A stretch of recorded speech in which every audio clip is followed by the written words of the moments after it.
Welcome to She is Resilient, a podcast for women on their healing journeys who are ready to start living their most authentic and empowered lives outside of survival mode. I'm your host, Tatiana, trauma and somatic therapist, as well as a holistic coach, and I'm on a mission to help more women heal their nervous systems.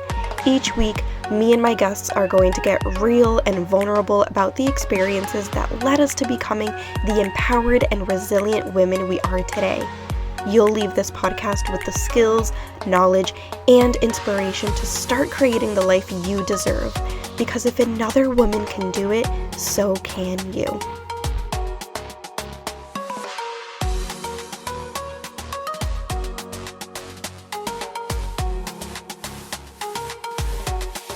Welcome back to another episode of She is Resilient. Today on the podcast, we have Tammi. Tammi, do you want to introduce yourself and tell us who you are and what you do for a living? Sure. Hi, thank you so much for having me on here today. I'm a psychotherapist. I've been in private practice for about 24 years. Um, and I also am a yoga instructor. And so I love combining the two together to work with my clients.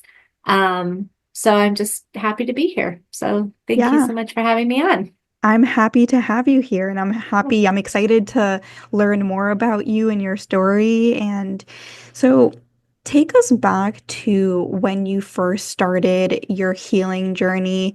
And I know that we're kind of taking this episode in the direction of like talking a little bit about navigating relationships. And so I'd love to just learn more about your journey and how you started to heal some of the things that were coming up for you in relationships. Yeah, I think, I've always been somebody who, well, as my understanding, and, you're always working on yourself. I'm always a work in progress. I don't know. So looking back, trying to understand, where things were, like the why behind my own behavior, and understanding even at a deeper level, like we were just talking about how it's so much more internal and body centered, and how, your mind has a reaction to what's going on internally. Um, and and when I look back at relationships that I was in, I think there was this internal sense of wanting to be accepted, and knowing, what I've had to learn from my past relationships is really paying attention to, what, I don't know, paying attention to what my body was communicating to me. Yeah. And from a deeper sense, like, I don't know where you feel it when something just is like a zapper in your life. hmm I feel it in my gut. I don't, do you feel it in your stomach? Do you feel it in your throat, in your heart? Like, where do you feel it? I know. I tend to feel it in my throat and my gut as well. Yeah. And I think that's a common one for a lot of people. They do tend to feel it kind of like in the middle of their bodies. So that makes a lot of Yeah. sense. Yeah, yeah. And so I think that, when and maybe it's when my anxiety was like at its highest, and trying to understand what in the world is happening, because that would be my first gut reaction, is like, I have to run to the bathroom. hmm And just like an internal, like, I feel like electricity just starts to go through my body when I get anxiety. Yeah. And really stopping and going, where is this coming from? And it just really prompted me to understand, the types of relationships that I was choosing, and how I showed up in relationships, and where I started compromising myself, and reacting in ways that I wasn't very proud of myself, reacting with anger, reacting with sadness, reacting from, a place of just desperation. And looking back at different relationships, I've been able to really process them out and understand that if I had paid attention to those internal body systems, I probably could have avoided a lot of stuff. But I try to live without regrets, and everything happens for a reason. And I've learned so much based on the relationships that I've been in. Yeah, 1000%. And I feel like so many people can relate to what you just said because I think that oftentimes when we start understanding ourselves better and we start this healing journey, we're like, oh my gosh, I wish I knew what I know now, right? And it's always a great reminder to just be like, well, I didn't know it then, but I know it now. And Yeah. now that I do know, I can move forward a little bit more intentionally. And so Mhm. I'm curious to know as you started to notice that there was this anxiety coming up for you, or this anger, or this reactivity, and you were experiencing this need to prove yourself or to be accepted, I think I heard you say, I'm wondering how that impacted the kinds of relationships that you did end up in. Hmm.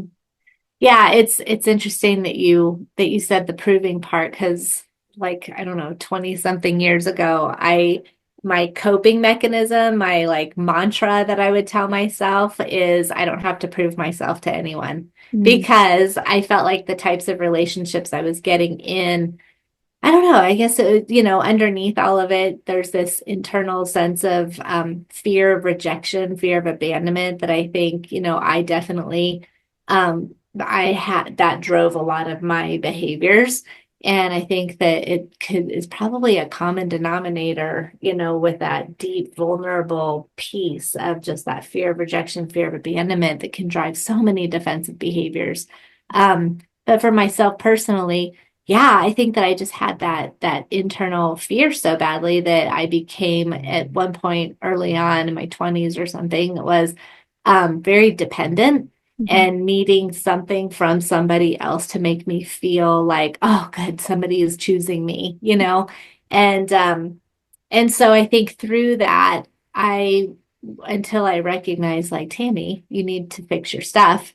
I was in a relationship where I was just so dependent that it probably freaked him out. And he was like, I'm out, I can't do this. It's too much. And then after that, I got into a pretty abusive relationship. And that would be, the probably the biggest, how would I say it? Like the relationship that had the deepest impact on me going forward as far as my confidence. And because I had never had abusive relationships before growing up, my family, like we didn't have any of that going on. So when I found myself in it, I was trying to understand it more. And try to work with it and coming in as a very like dependent person and not a whole lot of confidence myself, my early 20s. Um, I just figured it was me, that I was doing something wrong or I did, I made him angry or I didn't do something perfectly or, and then the outcome of what I perceived as doing something wrong or bad was huge. He would double down on that. Mhm. And I just, was in this push-pull relationship for a good 5 years. And Wow. so yeah, it was a lot of learning opportunities that Yeah. came from that. Hmm. Yeah, 5 years is a really long time to be in an abusive relationship, and I can relate with you because I was also in an abusive relationship for about 4.5 years. And I think, and I appreciate you sharing this with us because I think that it's actually a lot more common than people think, and abuse doesn't always have to be physical. It can also be verbal, emotional, mental, right? And so I think that sometimes it's really hard to detect whether or not you are in an abusive relationship because it doesn't always start off that way. So I really do appreciate you sharing that piece with us. And I want to just rewind a little bit too. It's so interesting. You said that your mantra was, I don't need to prove myself to anyone. And at the same time, there was this underlying fear of rejection. Isn't that so interesting how that works? How we Yeah, put up these like walls and these defense mechanisms when underneath it all, there is this there could be this fear of rejection, but we're almost kind of like putting up this wall. yeah, And I think that's another thing that I I think a lot of women can resonate with. I'm curious to know, at what point did you realize that you were in an abusive relationship, and what were kind of the signs that you were noticing? At what point were you like, okay, because I also heard you say that you felt like it was you. It felt like you were the problem in those moments. And so I'm wondering, at what point did it feel like, oh, wait a minute, something isn't right here and something needs to change? Yeah, I think there's so much in what you were talking about, to capitalize on abuse doesn't just mean physical. He didn't lay a hand on me. Well, once he like pushed me, but he never laid a hand on me in all those 5 years. And the psychological, the mental, the emotional, that that took me down. Yeah. So I think, not growing up in anything close to that, I always was like, why would someone stay in an abusive relationship? Yeah, they should get out right away. And it's that thing, one, being young, two, having zero experience, three, you just don't know what it's like until you're in it. And it's so easy to pass a judgment and feel, like here's what this person should be doing and what's wrong with them. And so I think that mentality maybe kind of kicked in also to say like, well, maybe it's not abusive, because I always told myself if it was abusive, I'd get out. And so I think that maybe that was part of it, but I always knew something was wrong. But I think I just rationalized it and justified it. And maybe it was that need, that dependency that I needed to feel wanted and needed. Um, yeah, I think the cycle of violence was really strong in that, where the honeymoon stage was phenomenal. And I'd be like, oh my gosh, of course I'm going to give you another chance. Like of course you're so sorry. Of course the greatest thing that ever happened to you, and blah, blah, blah. And I think that, I think I always knew there was something wrong. And even, ugh, I must have driven people around me absolutely bonkers, because I was complaining about it all the time, and they're asking me, what are you doing and why are you staying in it? And then, I moved out of, I had a roommate, and she was great, but I ended up, it was kind of a long story, but where I was going to school for my master's and where I worked, it was about an hour and a half difference.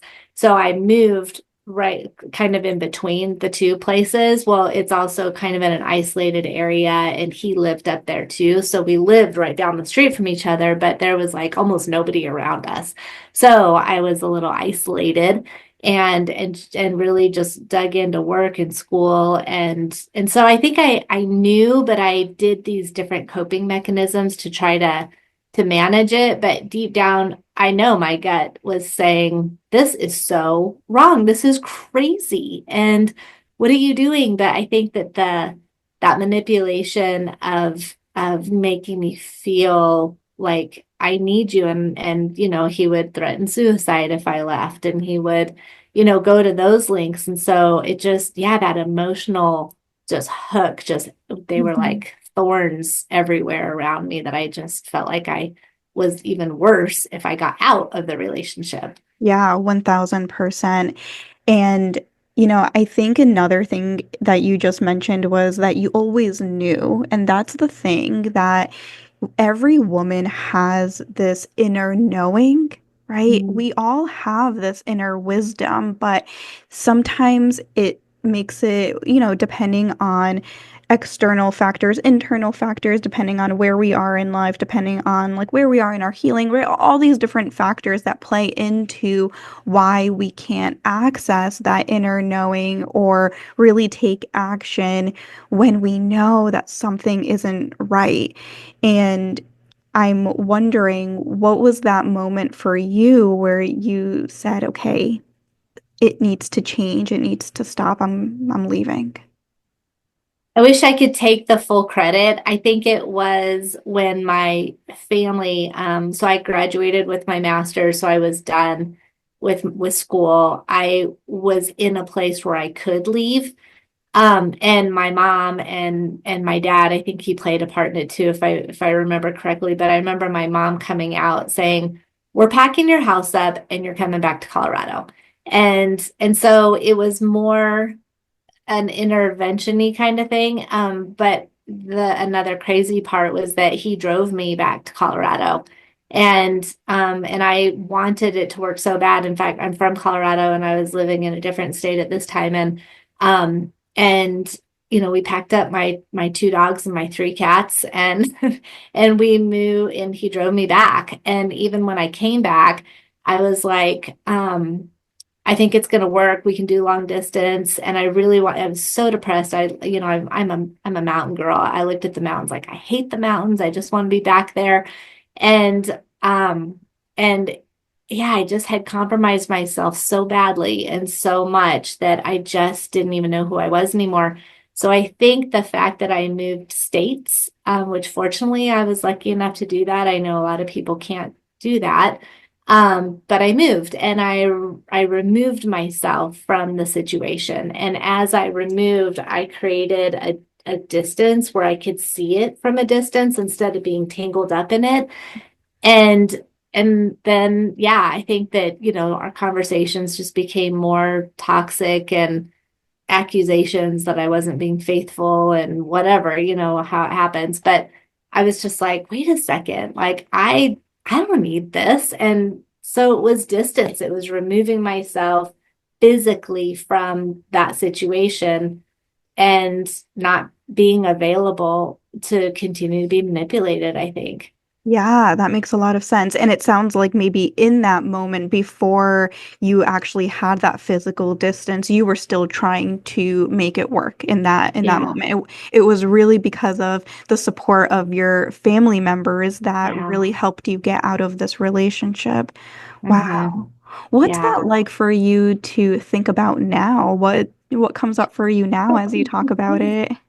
Oh my goodness. I look back. Well, that was in my 20s and now I'm 52. Yeah. So so I've got, a few more years of self-evaluation and working on myself and I try to go back and just kind of like hug that person. Like it's okay. You were doing what you thought was best. Your intention was coming from a very unhealthy space and a very hurt kind of damaged space for whatever reason. Um, and so I think I try to look at it like giving myself a lot of internal forgiveness. I don't hold a lot of anger towards him. He had reached out at one point and I think he had some definite alcohol and drug issues, which I had no idea about the drug issues. That was something where I'm like, oh, dummy. Like, of course he did. Um, but he kind of, I think, I don't know, it's been decades, but whatever. Yeah, I think that it was just, I try not to be judgmental of myself and just give myself that permission, like, wow, you did it and you made it through. And then, now as a counselor, I feel like I really can resonate with people instead of the person I was before going, I would never stay in a relationship like that. And then now looking at it like, I get it. And so what can we do to empower you internally and so that you can also have that courage to move forward? Yeah, 1000%. Yeah, it really goes back to what you were saying earlier about you really just don't know what it's like until you're in it. And I think that if you've never been in a toxic or abusive relationship, it's so easy to judge and it's so easy to say, how hard could it possibly be to get out, right? But there's so much that goes into that. And truly, I mean, in order to truly understand, you've had to experience that level of toxicity and abuse, Yeah. right? Yeah. And which I completely understand. I mean, like looking back, when I also think back to that version of myself when I was in a toxic relationship, and I just want to hug that version of myself, right? There's so many reasons why someone stays in a toxic and abusive Mhm. relationship. So, And when you're talking about just how your body's talking to you, I've been, well, I guess I'm always kind of aware of like watching actresses and famous people. And when you see them with their partner, and you know what, men definitely can be abused by women also. But what kind of catches my eye are these women who just look just defeated. They just look empty or sad or absent, or like their body posture, their eyes, their just like breaks my heart because I'm like, oh my God, girl, like, oh, do you see what I see? And you just like, because your body, again, yeah, like you're saying, your body always is talking to you first. When you're hungry, your stomach growls. When you're mhm, cold, you get goosebumps. When you're tired, you yawn. mhm, And so when you can just recognize that, your body's screaming at you. And I think it's always like, can you hear me now? Can you hear me? How about a panic attack? Can you hear me now? How about, getting sick all the time? Can you hear me now? And yeah, it's fascinating to just be able to come back inward and pay attention to that. But you've seen it, your listeners have seen it, I've seen it. You can tell when, someone who maybe at one time looked so happy and had it together mhm. just seems so defeated. And there's a heaviness. 1000%. Yeah, Mm-hmm. 1000%. And you bring up a really good point of like, even though maybe mentally you could be in denial or you might not see the signs, physically your body is saying something differently. So even though maybe at the time you wanted to try to make that relationship work, your body, I'm sure, was communicating with you and telling you, no, these are some red flags. There are some signs here that we need to get out. And so I'm curious to know, um, what was that healing process like for you after you officially completely ended that relationship and you had that distance? What came next for you? What was that process like for you? Hey there, if you're looking for daily somatic practices to add to your toolbox, I'd love to introduce you to my somatic bundle where I guide you through over 30 somatic tools and practices that support your nervous system by creating the safety that your nervous system requires to move out of survival mode. Just click the link in the show notes and you will get immediate access to my library of tools. See you there. Well, trying to think, I think I had a therapist where I used to live. And yeah, I'm trying to think if she kind of helped get the ball rolling in some direction. But I think I had to stop and just kind of take a pause in my life and evaluate, what am I doing and what am I looking for and how can I learn how to be a little bit more empowered myself. So I moved back to Colorado. I got a job, and then I met my husband at the time, and we worked together. And he is very like very like grounded, stable. Like his happy is here, his anger is here, his like ecstatic is here, his devastated is here. It's Yeah. and I think at the time I appreciated that so much Mhm. because everything prior to that had been such a just crazy roller coaster. Mhm. So then yeah, I think I went to like oh my gosh, this is good. Your family's good. Everyone's Mhm. really nice, everyone's really calm. And we were together for about 12 years. We've got two amazing kids and Mhm. for one reason or another, we just couldn't make it work. We Mhm. never fought, but we Mhm. just couldn't make it work. But yeah, I knew and he knew, I think this is where we're really good together is where we do well co-parenting Mhm. and just decided like we're not going to make this some crazy divorce, because the kids always suffer from that. So fortunately, both of us were in that space Mhm. and made it pretty amicable. And then that is when I was like, oh my God, Tammy, Mhm. you have got to figure yourself out again Mhm. because you're the one with the relationships who aren't working. That's the Mhm. common denominator is me. And what is going on with that? So I think that's where, as a couples counselor doing couples counseling and also getting divorced, Mhm.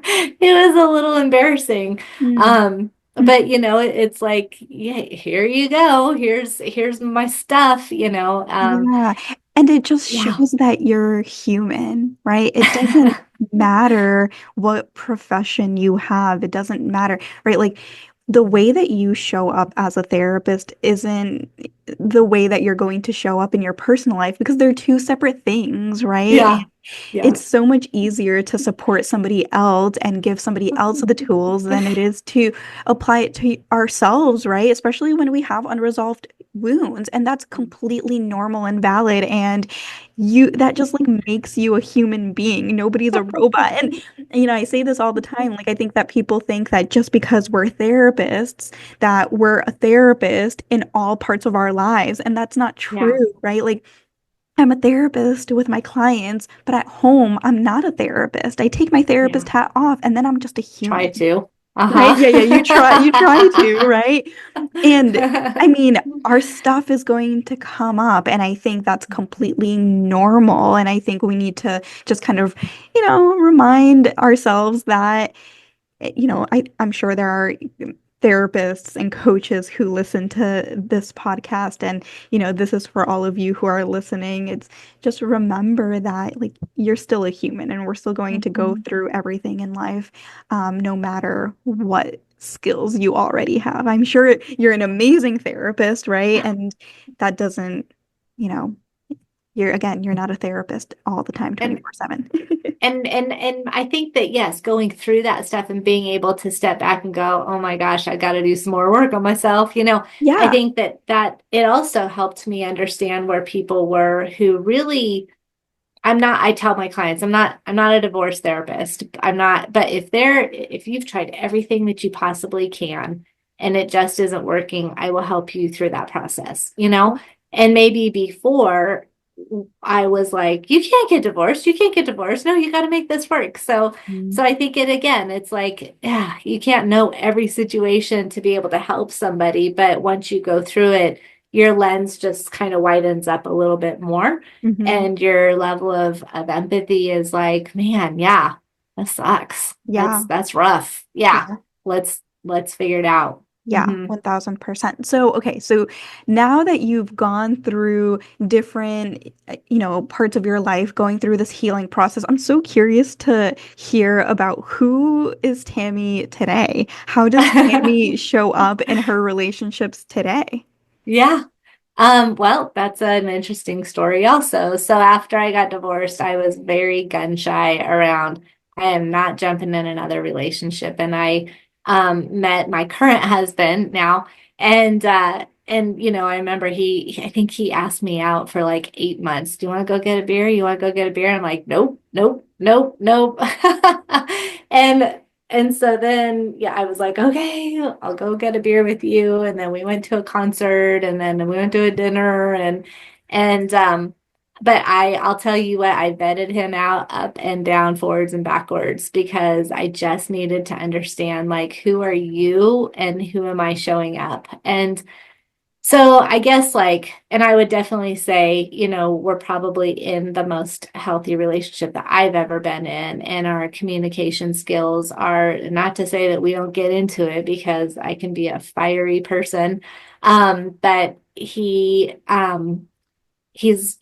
very good at helping me take a pause and step back, and he's very good at showing up and being accountable and me too, here's where I was coming from, here's what I could have done differently, and I just appreciate that so much. I think that who am I as a person? I'm trying to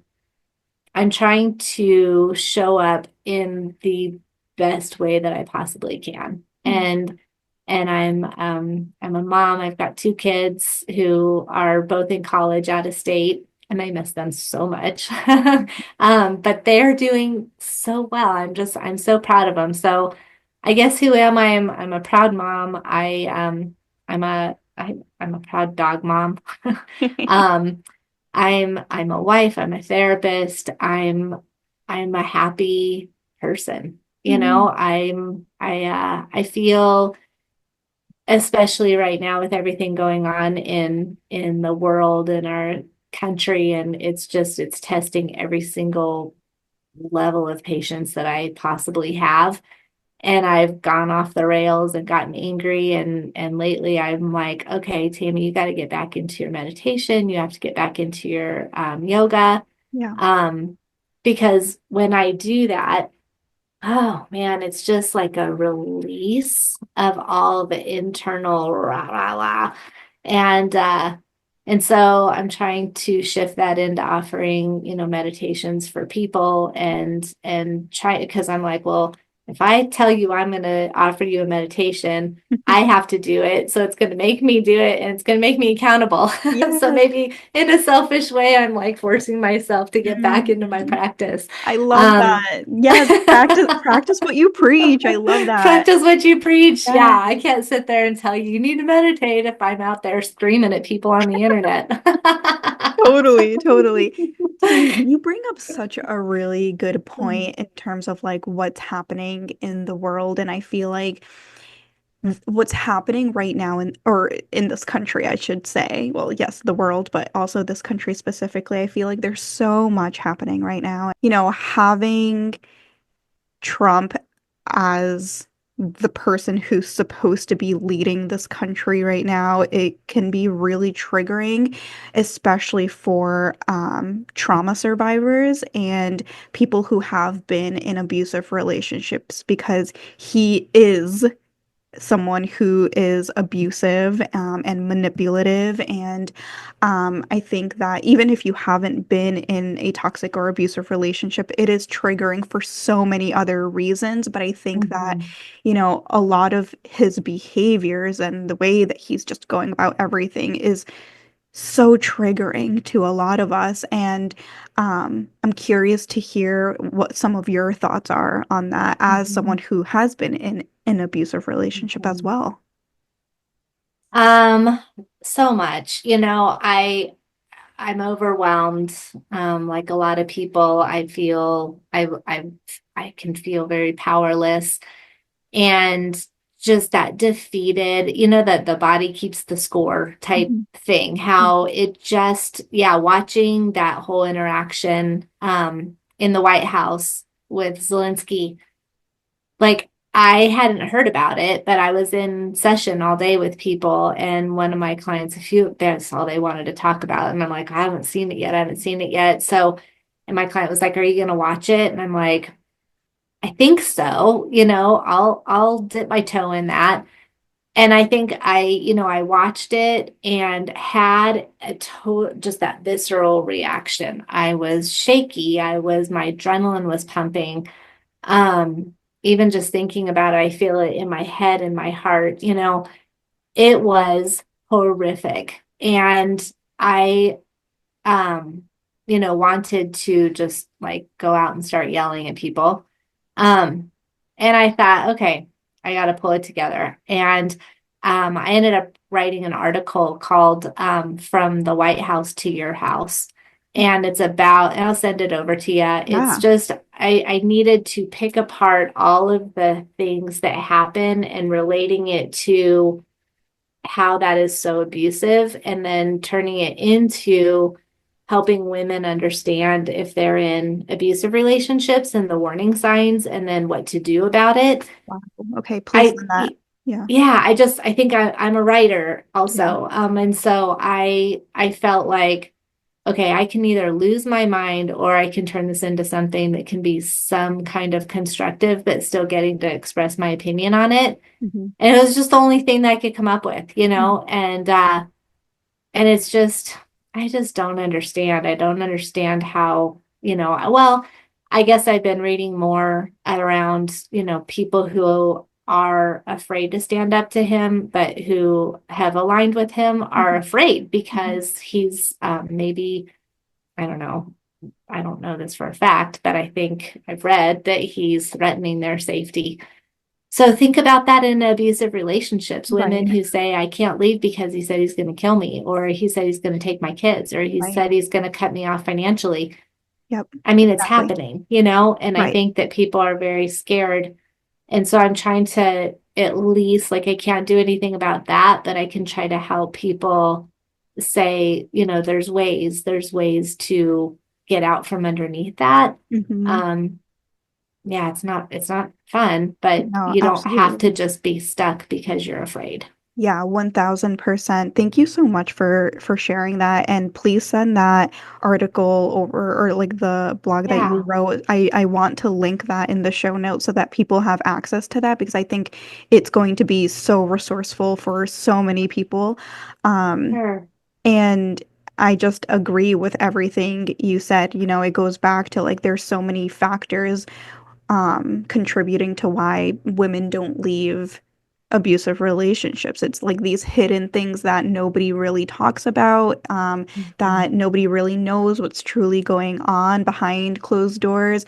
And yeah, I think, you know, I just appreciate you bringing up um, the chaos that's happening in this country. I feel like there, I think we're all feeling a little bit hopeless and powerless, but you also brought up another point of, you know, this is what I can do. I can write. And I think it's a Mhm. really great reminder to everyone of, you know, contributing in the ways that you can. And yes, even though things feel really heavy right now, we can just do our part with the level of capacity that we have, right? So this podcast is one example. Your Mhm. writing is another example, right? Other people are creatives and they play music and they make art. Yeah, Other people are calling their representatives. Other people are protesting. And, you know, I think that e- everyone's contribution is going to look differently, and just reminding people that, you know, what we do is enough, right? Like those small things that we feel like are small are actually really significant and powerful. absolutely. Yeah. And I think that when you contribute in a way that you feel like you can, it relieves some of that heaviness and it helps you conserve your energy to put into something that's going to be more beneficial. Hmm. Because if you're wasting your energy and depleting your energy, you're not going to be able to take any steps. And I think that's the goal of Yeah. any abusive person is let me zap your energy so that you don't have energy to do anything. So, and that's a personal responsibility. You got to figure out how to conserve that energy and Hmm. where to channel it so that it's going to be reciprocated. Hmm. Yeah, or at least rejuvenated, you Yeah. know? Yeah, Mm-hmm. 1000%. Tammy, thank you so much for being with me today and sharing your story. One thing that I want to just point out before we go is, you know, everything that you've experienced, given everything that you've experienced, and I know that we just like dipped our toes into your story. There, I'm sure there were so many other things that, you know, we didn't get into, and so we just got like a little tiny snippet of what you've experienced. But I think even though you've gone through these experiences, here you are being able to help other women and other couples, and you are growing and evolving, and you've there's still, you know, I my one of my favorite lines is there's always a light at the end of the tunnel, and I feel like you are proof that there is a light at the end of the tunnel, and that we can create resiliency in our bodies and our nervous systems, and we can come out on the other side no matter what we've experienced. And so I just want to thank you for sharing your story and sharing your wisdom with us. Oh, thank you. That makes me teary. Ah, Thank you. mhm. I appreciate that so much. Yes. Where can people find you? How can they connect with you if they want more of you? Probably my website is the best. It's healthyhealing.net. And then through there are different links. I've got a Facebook group. It's called From Chaos to Calm, and that's where I'm doing more meditations and offering tools and techniques. And on there's my phone number, my email, if people want to work together. And I've written a couple books, so those are on there also. So healthyhealing.net is the best way to find me. Wonderful. And I will list that in the show notes. And I love the name for that, From Chaos to Calm. I think that's perfect given Yeah. the chaos right now. So, okay, I will list that in the show notes. Thank you so much again for being here and for sharing your wisdom with us. Oh, thank you so much. I appreciate everything that you're doing. Thank you so much for joining me today. If you absolutely loved this episode, I would so appreciate it if you subscribed and left a review on Apple Podcast, or take a screenshot and share this episode on social media. The more nervous systems we reach, the more generational cycles we break, and the more we contribute to a kinder and safer world. And if you're looking for somatic healing services, send me a DM and I'd love to chat on how I can support you. I'll see you in the next episode.